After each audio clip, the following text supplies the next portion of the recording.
Bonjour à tous, aujourd'hui je vais vous présenter une coque pour iPhone 15 de la marque BlackRock. C'est une coque tout ce qu'il y a de plus classique, transparente et MagSafe. Vous voyez écrit support MagSafe, anti-jaunissement et surface anti-glisse. Voilà, je vous montre l'emballage. Donc blackrockmobile.com. Je vous montre l'arrière. Ce qui est bien avec cette marque BlackRock, c'est que si vous la trouvez un jour en magasin, accrochez-vous, vous pouvez directement ouvrir la boîte et essayer la coque directement. Alors la petite blague, dedans il y a mon ancienne coque pour laquelle je fais cette vidéo. C'était la coque Apple, la Fine One, la fameuse coque remplaçante de la coque en cuir. Donc vous voyez, je l'ai acheté en octobre ou septembre, non, plutôt septembre quand l'iPhone est sorti. On est en juillet, ça fait presque un an que je l'ai et vous voyez déjà la coque. Et pourtant, je fais super attention. Cette coque, je ne la pose jamais dessus directement comme ça. J'ai toujours fait attention à mes coques en cuir. Je la pose toujours sur un support. Ici, au niveau du chargement, j'ai dû brancher Maxi une dizaine de fois depuis que j'ai l'iPhone. Je charge systématiquement MagSafe, on le voit d'ailleurs. Et vous voyez que cette coque d'Apple, c'est un carnage. C'est vraiment une très mauvaise coque. L'intérieur, c'est pareil. Vous voyez, quand je l'ai acheté, ça n'avait rien à voir. C'était beaucoup plus épais. On voyait des petits traits comme ça, maintenant c'est devenu tout lisse. On n'est plus du tout sur un simili-cuir, hein. Maintenant on est sur une sorte de, je sais pas, tissu, velours très, très usé. Sinon l'extérieur, vous voyez, bon là, c'est pas une salissure, ça part plus. C'est pareil, c'est une matière qui est partie. Sinon le reste de la coque, ça va. Et les boutons en métal, ça c'est excellent chez Apple. Donc voilà, désolé pour la petite parenthèse, pour ceux que ça n'intéressait pas. Donc, voici la coque que je vais vous présenter aujourd'hui. J'en suis tellement satisfait que j'en ai acheté deux, vous voyez. Ça, c'est la deuxième que j'ai achetée en sécurité si jamais la première me lâche. Parce que moi, quand j'aime un produit, je ne veux plus changer. Donc voilà, la coque numéro 2 toute neuve. Et la coque dans son iPhone, elle est là. Alors, le prix, moi je l'ai acheté dans un magasin à 28 €. Donc c'est vraiment pas cher pour la fonction MagSafe parce que si vous connaissez un peu les prix MagSafe, vous savez que c'est tout de suite 45, 50, 70 €, notamment la coque Rhino Shield. Alors au niveau du poids, elle est un tout petit peu plus lourde que celle-ci, mais franchement j'ai connu pire. Je connais très bien la coque Rhino Shield qui est extrêmement lourde, extrêmement épaisse, ça n'a rien à voir. C'est beaucoup plus léger, beaucoup plus fin. Même la prise en main, quand je le prends comme ça, je ne sens quasiment pas la coque. Alors évidemment, à côté de ça, je sens tout de suite que c'est un peu plus épais, un peu plus rigide, parce que là, on a une certaine flexibilité, et là, pas du tout, mais c'est extrêmement léger. Cela dit, ça reste une coque assez rigide, c'est-à-dire que on voit que c'est dur ici. On voit que quand on appuie, il y a une certaine rigidité, une certaine rigueur. Mais quand il s'agit de mettre la coque, ça n'a rien à voir. Vous voyez, là, si je fais ça, elle vient. D'ailleurs, je vais vous montrer dans la vidéo à quel point il est facile d'être enlevé, parce que je peux vous dire que la coque Rhino Shield, tout le monde galère à l'enlever, donc celle-là, pareil, on commence toujours par retirer la partie appareil photo pour protéger le vibreur. Donc, on y va. Vous mettez votre pouce ici ou là. Vous appuyez. Alors moi, je mets du temps, mais parce que j'ai pas envie d'abîmer l'iPhone. Mais vous voyez, je l'ai enlevé direct. Essayez de faire ça avec Rhino Shield, bonne chance. Pour la remettre, on commence toujours par le côté vibreur.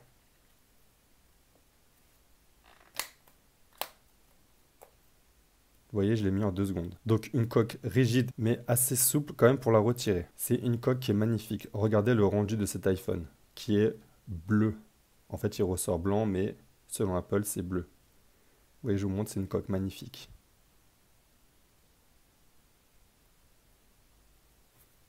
Très bonne découpe des boutons. Là aussi. Là, c'est un petit effet, hein, les petites vagues. C'est pas une salissure, ils ont vraiment voulu découper comme ça. Sur le côté, comme beaucoup de coques, je pense notamment à Spigen, ils ont mis leur logo et leur marque, BlackRock. Ensuite, concernant les coins, il n'y a rien de précisé dans l'emballage, mais j'imagine que comme Spigen de mémoire et certaines coques, c'est pour absorber un peu plus les chocs. Vous voyez, on voit qu'il y a une certaine épaisseur, mais ça ne ressort pas sur la coque. C'est juste à l'intérieur, ils ont rajouté de la matière. Donc on en a bien aux 4 angles. Un MagSafe qui fait le taf. Vous voyez, immédiatement reconnu. Un tout petit peu dur à enlever, mais beaucoup plus tenace que sur celui-ci. Celui-ci, je vous montre, c'est une catastrophe. Je le mets là, hop, il ne tient même pas. C'est-à-dire que Combien de fois je mets la main dans la poche pour monter le son, hop, il se barre. Alors que là, attendez, oups.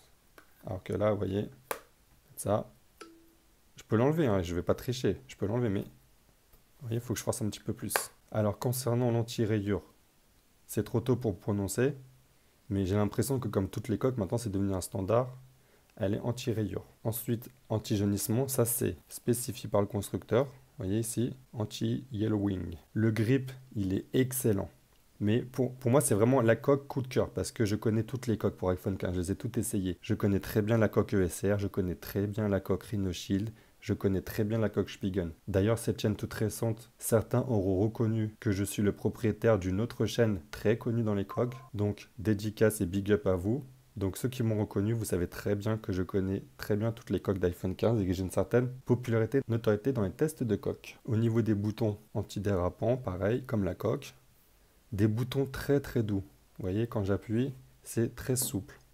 C'est la même souplesse que celle d'Apple. Parce qu'il y a des coques où quand vous appuyez, c'est extrêmement dur. Le constructeur va mettre ça sur l'excuse de la protection, du côté renforcé, mais je peux vous dire que c'est ultra galère que quand vous appuyez, c'est difficile à baisser le son.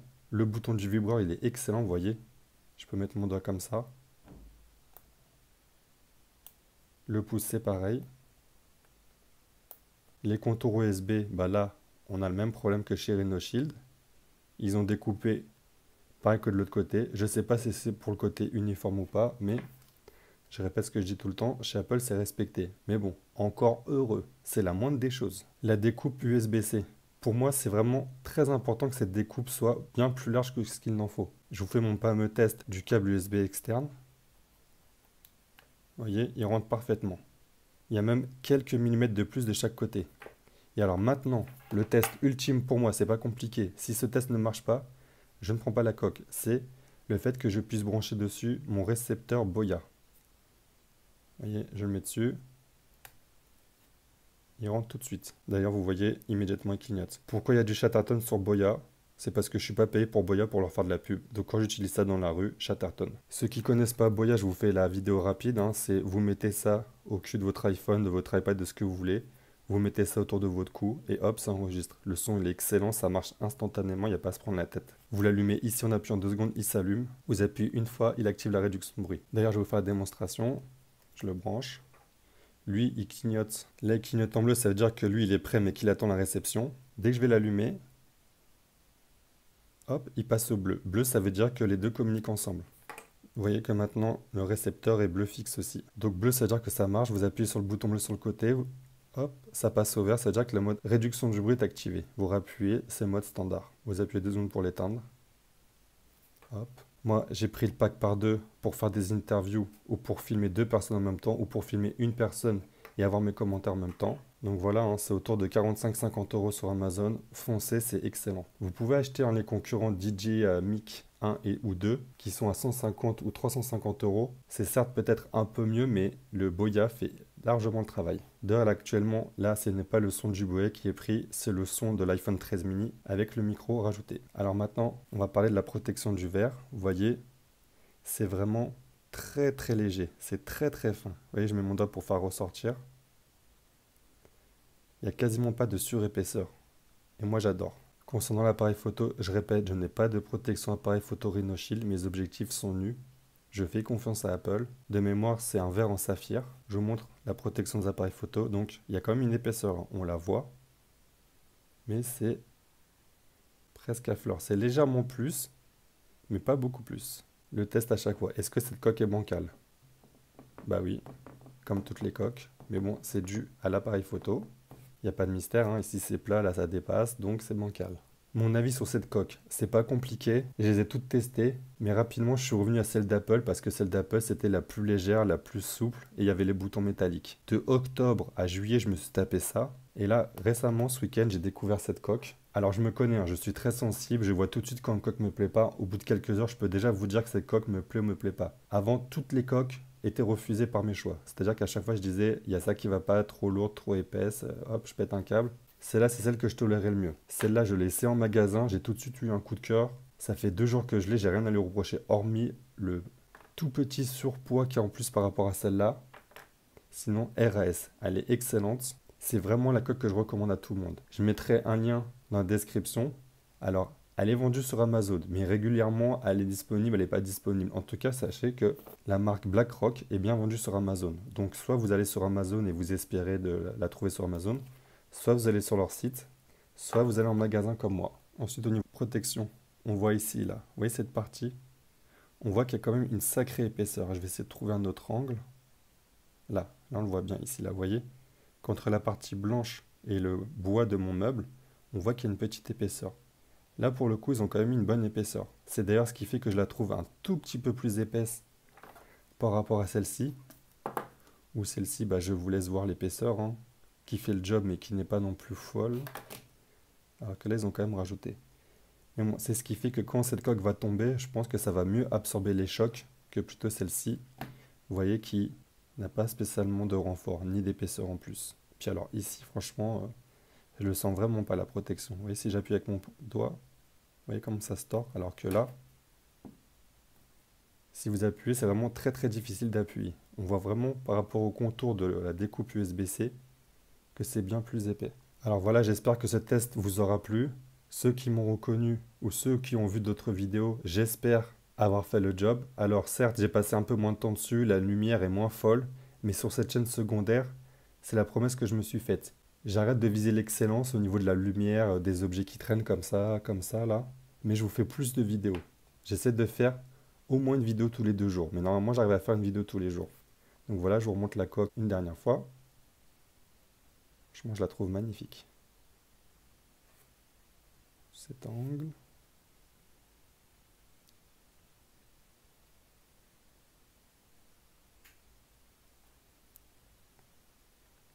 Et puis c'est quand même plus agréable d'avoir une coque transparente quand on a pris une couleur claire que de mettre une coque noire comme ça et de ne voir que l'appareil photo. Donc je vous mets le lien dans la description de cette coque, pas de celle-ci, hein, je vous la conseille pas du tout, et des micros Boya que vous allez entendre à l'avenir dans toutes les vidéos puisque toutes les vidéos seront toujours tournées avec l'iPhone 15. Là actuellement c'est l'iPhone 13 mini parce que je ne peux pas filmer l'iPhone 15 avec autre chose, mais à l'avenir ce sera toujours ce son-là que vous entendrez des Boya. Donc vous pourrez vous faire une idée de la qualité. Et donc je le redis, hein, j'ai acheté une coque d'avance tellement je suis tombé amoureux et tellement j'ai peur de ne pas la retrouver. Pour plus de vidéos de ce type, parcourez cette chaîne.